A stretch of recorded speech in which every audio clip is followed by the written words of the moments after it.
Ito yung pananim. Oh, basta meron lang talagang tanim sa palibot. Oh, malaking bagay na. Libre na. Hindi ka na bibili pa. Ayan, oh. May sitaw. Eh, ito, Kol. Ito, mahaba na, oh. Pwede na i-harvest, oh.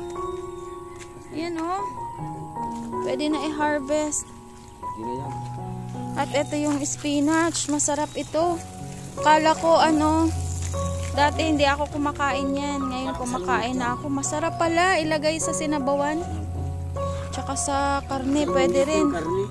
Ayan, oh. Ito, may sili. Tsaka ang lusog ng kamuting kahoy. Balinghoy. Ayan. O kasi sandy. Gustong gusto ng ng balinghoy ang sandy. Oo. Ayan, nilalagyan ng tito ko.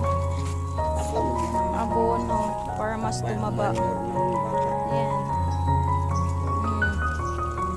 Okay. Oh, didiligan. Lusog, no? Lalaki pa yan. Oh. Tapos ito, may na siya. Pabungahin mo, Kel. Para may bini tayo ng wild spinach. Oo. Ay, masarap pala. Sustansya pa. Diba? Oh. Yan na, halika yung dalawa. Oh. Ito si Buddy. Oh, nasan ka na? Oh. Ito naman si Yuchi. Si Butchog-Butchog. Kakatuwa silang dalawa, oh. Na. Ay. Ay. Ayaw.